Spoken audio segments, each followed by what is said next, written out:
Assalamualaikum warahmatullahi wabarakatuh. Selamat pagi semuanya.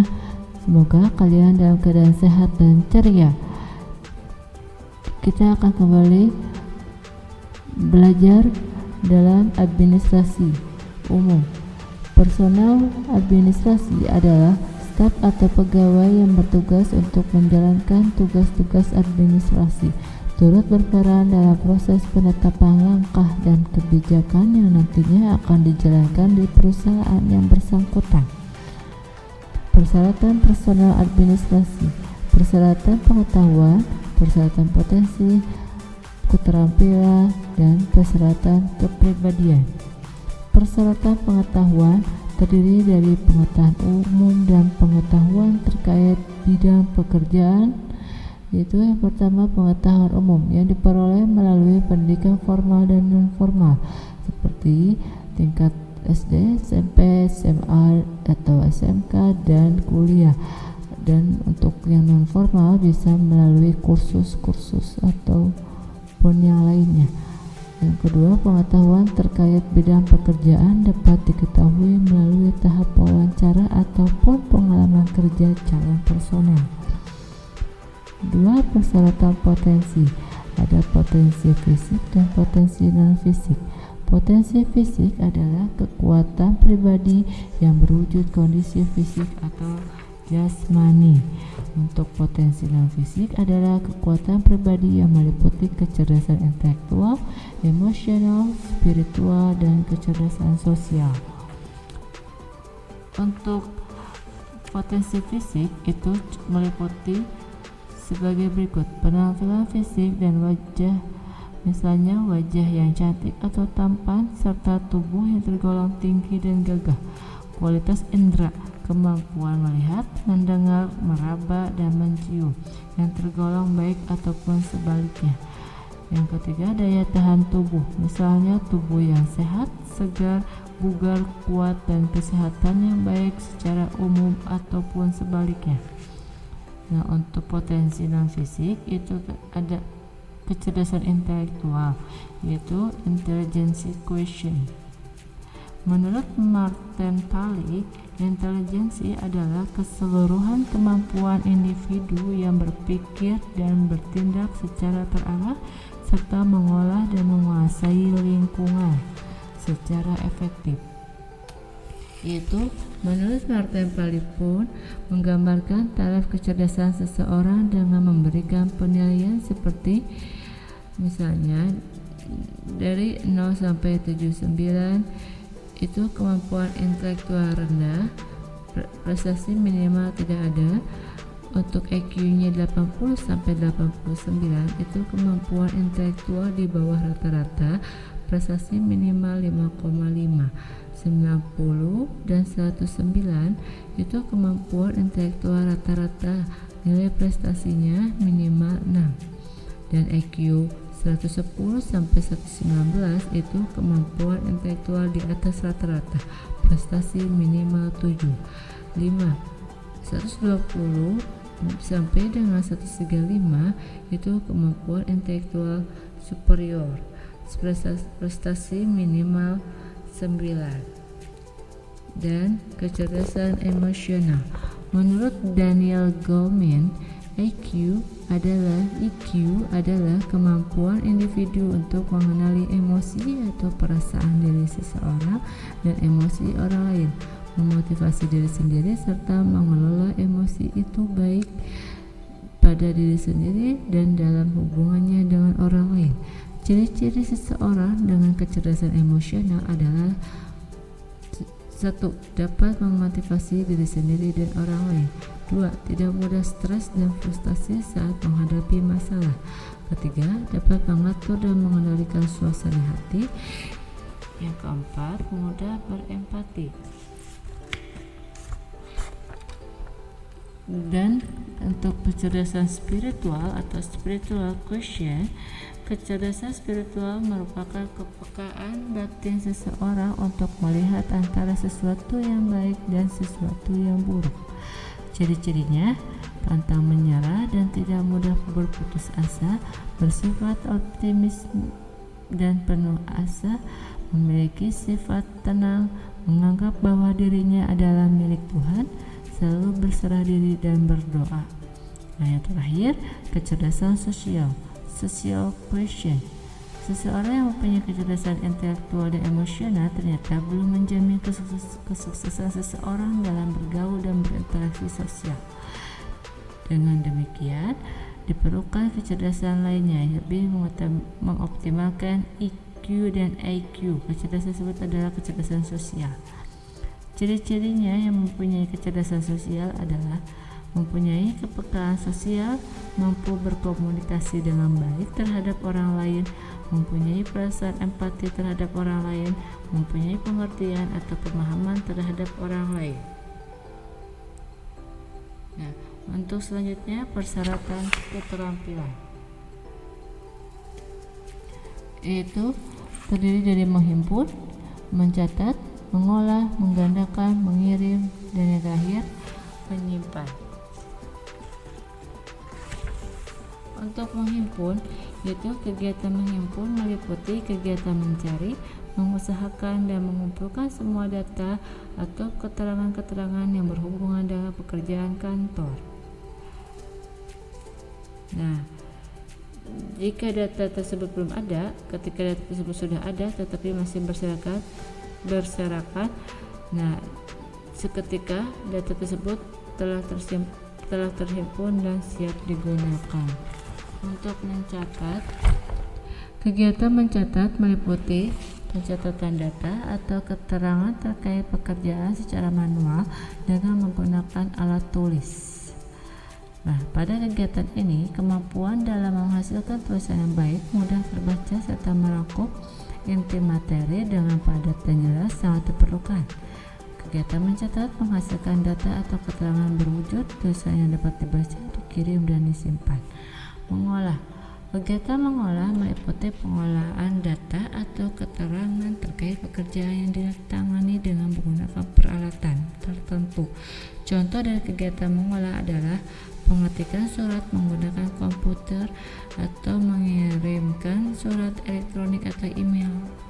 Dan kegiatan mengolah data akan menghasilkan data yang siap digunakan di berbagai kesempatan, misalnya presentasi dan seminar. Menggandakan, kegiatan menggandakan meliputi tugas memperbanyak data atau keterangan terkait pekerjaan dengan menggunakan peralatan tertentu sehingga mencapai jumlah yang diperlukan.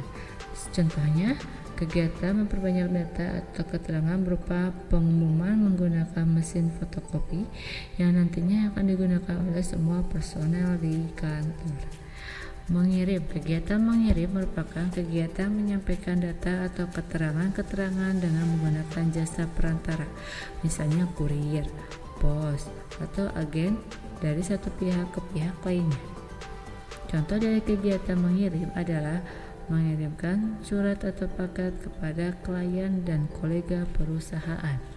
Menyimpan, kegiatan menyimpan adalah kegiatan meletakkan suatu data atau peralatan tertentu yang berkaitan dengan pekerjaan kantor di suatu tempat tertentu yang relatif aman dan risiko kehilangan atau kerusakan. Sebagai contoh, menyimpan surat penting di folder dan laci khusus atau menyimpan benda berharga di brankas. Nah, untuk selanjutnya persyaratan kepribadian. Persyaratan kepribadian itu terdapat beberapa faktor pembentuk kepribadian. Nah, untuk kepribadian sendiri itu dapat diartikan sebagai keseluruhan watak dan sifat seseorang yang terwujud melalui sikap dan tingkah laku. Nah, setiap orang memiliki watak dan sifat yang berbeda sehingga menghasilkan kepribadian yang berbeda pula. Nah, ada beberapa faktor pembentuk kepribadian, yaitu faktor biologis, faktor budaya dan peradaban, faktor keluarga, serta faktor sosial dan lingkungan. Faktor biologis. Faktor biologis yaitu faktor kelahiran manusia, dan hubungan saudara. Faktor biologis memberikan peranan penting dalam membentuk otot, pembentukan kerangka, perawakan tinggi pendek, anggota tubuh dan fungsinya, warna kulit, gerakan refleksi tubuh, serta kemampuan nalar seperti kecerdasan, kemampuan berpikir, beranalisis, dan kemampuan daya insting. Faktor budaya dan peradaban, yakni faktor sejarah hidup manusia. Di dalam peradaban dan kebudayaan yang menyangkut kumpulan nilai-nilai, konsep-konsep, pengetahuan, dan kebiasaan manusia dalam hidup bermasyarakat. Nilai-nilai budaya memberikan besar dan membentuk kepribadian seseorang. Faktor keluarga, yakni keluarga sebagai fondasi dasar dalam membentuk kepribadian seseorang. Seseorang belajar mengenai cara berinteraksi melalui keluarga. Begitu pula dengan adat istiadat, kebiasaan, norma, etika, dan nilai-nilai kehidupan. Faktor sosial dan lingkungan, yakni kegiatan sosial dan lingkungan yang berpengaruh cukup kuat dalam membentuk kepribadian. Terkadang seseorang yang memiliki sifat dasar baik tetapi keadaan lingkungan sosialnya kurang baik kemudian membuat orang tersebut turut memiliki kepribadian yang kurang baik. Nah, menurut Hippocrates membagi kepribadian menjadi 4 kategori, yaitu sanguinis, koleris, melankolis, dan pragmatis. Untuk sanguinis, yaitu seseorang dengan tipe kepribadian umumnya yaitu memiliki sifat selalu optimis, banyak bicara, selalu terlihat gembira, dan terus terang dalam mengutarakan pemikirannya. Kepribadian sanguinis juga sangat suka berada di antara banyak orang dan mudah bersahabat. Namun, seseorang berkepribadian sanguinis juga mudah tersinggung, sering berbahasa basi, sering membesarkan masalah, dan senang mendominasi saat berkomunikasi dengan orang lain. Nah, untuk kepribadian koleris yaitu memiliki sifat disiplin, bekerja keras, ambisius, dan berkemauan keras, serta memiliki tanggung jawab yang tinggi. Kepribadian koleris juga berani mengambil keputusan dan menanggung risiko, serta senang berdebat atau beradu kemampuan berpikir. Oleh sebab itu, seseorang berkepribadian koleris cocok ditunjuk sebagai pemimpin. Untuk selanjutnya yaitu melankolis. Kepribadian melankolis tampak pada seseorang yang memiliki sifat pemikir. Keunggulannya yaitu tekun dalam bidang yang digeluti, memiliki sifat sistematis dan penuh analisis, bercita-cita tinggi, kreatif, memiliki bakat khusus, dan memiliki perasaan yang peka. Sayangnya, seseorang berkepribadian melankolis akan cepat merasa depresi dan putus asa jika mengalami masalah besar. Untuk terakhir yaitu pragmatis. Seseorang dengan tipe kepribadian pragmatis umumnya memiliki sifat yang tertutup atau introvert. Dengan demikian, kepribadian pragmatis dapat dikatakan sebagai lawan dari kepribadian koleris dan sanguinis yang lebih terbuka. Ciri-cirinya yaitu penuh pertimbangan, lebih suka menonton daripada melakukan pekerjaan, kalem, konsisten, tenang, pandai mengendalikan diri, simpatik, dan ramah. Pemahaman dari kepribadian pragmatis adalah terkadang suka membandingkan diri sendiri dan lambat dalam mengambil keputusan yang positif. Nah, kalian termasuk tipe kepribadian yang mana? Yang sanguinis, yang koleris, yang melankolis, ataupun pragmatis?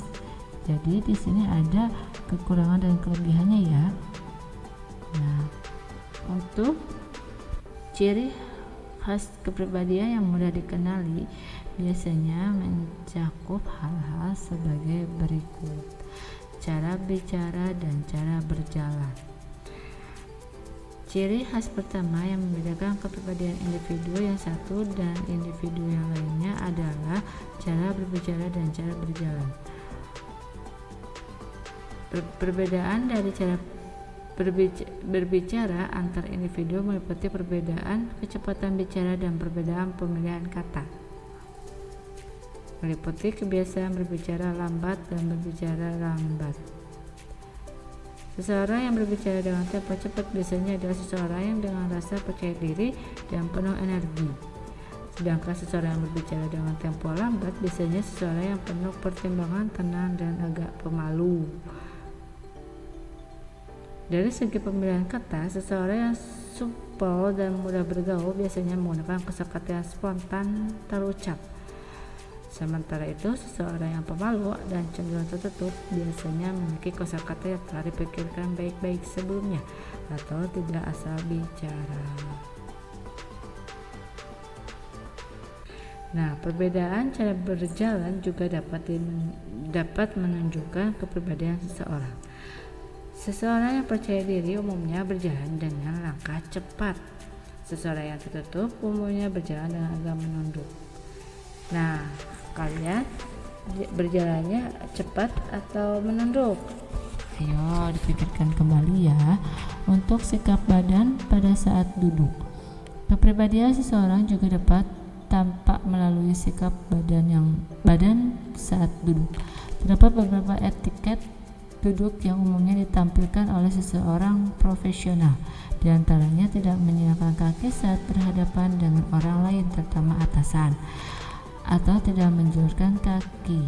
Sikap badan tegak saat duduk juga menunjukkan profesionalisme dan kepercayaan diri. Sikap duduk yang agak membungkuk menunjukkan bahwa seseorang memiliki sifat tertutup dan pemalu. Sementara itu, sikap duduk yang sembarangan seperti menyiangkan kaki dan tangan berdekatan menunjukkan sifat arogan. Nah, untuk duduk juga ya, sikap badan pada saat duduk dilihat. Jadi nanti kalau kita sudah tidak PPKM kembali, kita bisa menunjukkan berlatih untuk duduk yang tegap biar bisa menunjukkan profesionalisme sebagai murid. Untuk cara berbusana juga menjadi ciri khas yang memudahkan dalam mengenali kepribadian seseorang. Cara berbusana yang rapi dan serasi baik dari segi warna maupun padu padan menunjukkan kepribadian yang cermat, teratur, dan terorganisasi. Keunggulan dalam berbusana juga terlihat melalui pemilihan kualitas bahan ataupun cara berpakaian yang mengikuti mode. Bagi perempuan, kemampuan memadukan tata rias yang tepat, baik tata rias wajah, rambut, maupun kerudung dengan pakaian yang dikenakan turut mencerminkan sikap profesional, luwes, dan teratur. Sementara itu, cara berpakaian cenderung asal baik dari segi warna maupun padu padan menunjukkan kepribadian yang santai dan enggan mengikuti peraturan. Dan selanjutnya, sifat bersih dan rapi. Kebersihan dan kerapian juga menunjukkan kepribadian seseorang.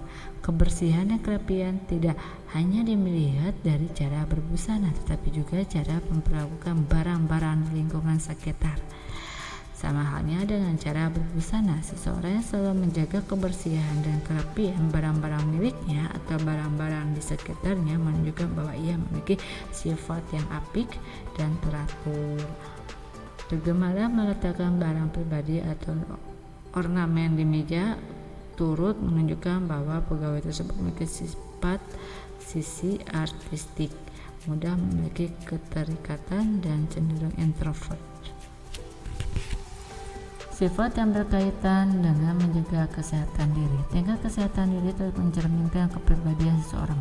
Contohnya, seseorang dengan kepribadian yang teratur dan perfeksionis akan sangat menjaga kesehatan dirinya dengan cara menjaga pola makan, pola istirahat, dan olahraga. Hal tersebut karena dia menyadari bahwa daya tahan tubuh yang kuat dan sehat akan membuat aktivitasnya seperti bekerja dapat berlangsung secara optimal. Sementara itu, seseorang yang tidak menjaga kesehatan dirinya, misalnya dengan tidak menjaga pola makan ataupun malas berolahraga, menunjukkan bahwa orang tersebut memiliki sifat yang tidak teratur dan sulit menentukan skala prioritas. Yang keenam, kemampuan dan keterampilan dalam bekerja. Kemampuan dan keterampilan dalam bekerja turut menyumbang dalam kepribadian seseorang. Seseorang dengan kemampuan dan keterampilan yang tinggi dalam bekerja tentu memiliki kepribadian yang berbeda dengan seseorang yang memiliki kemampuan dan keterampilan seadanya. Biasanya kemampuan dan keterampilan tinggi yang dimiliki seseorang membuatnya memiliki sifat percaya diri, tetapi rendah hati, tetap fokus pada hasilnya. Sementara itu, kurangnya kemampuan dan keterampilan diri terwujud dengan sikap gugup, mudah terdistraksi, dan sulit untuk mengatur waktu.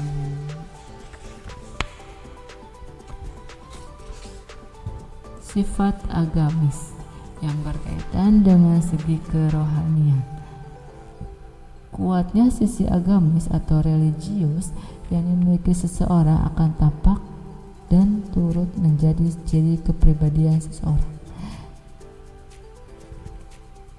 Ciri kepribadian berdasarkan sisi agamis terlihat melalui pemakaian atribut keagamaan, frekuensi dalam melaksanakan ibadah atau mengikuti acara keagamaan, serta keikutsertaan dalam suatu organisasi keagamaan. Ciri agamis juga terdapat terpancar melalui sikap dan tutur kata.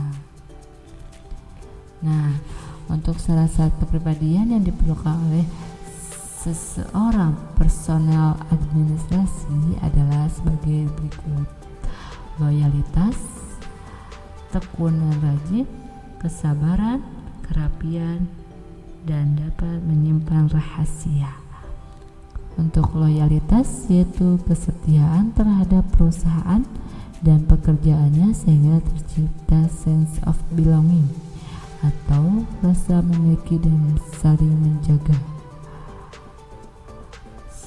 Loyalitas juga menumbuhkan motivasi bagi pegawai untuk terus membela nama baik perusahaan. Tekun dan rajin yaitu setiap tugas dan pekerjaan yang diberikan selalu dikerjakan dengan sungguh-sungguh, cermat, dan teliti.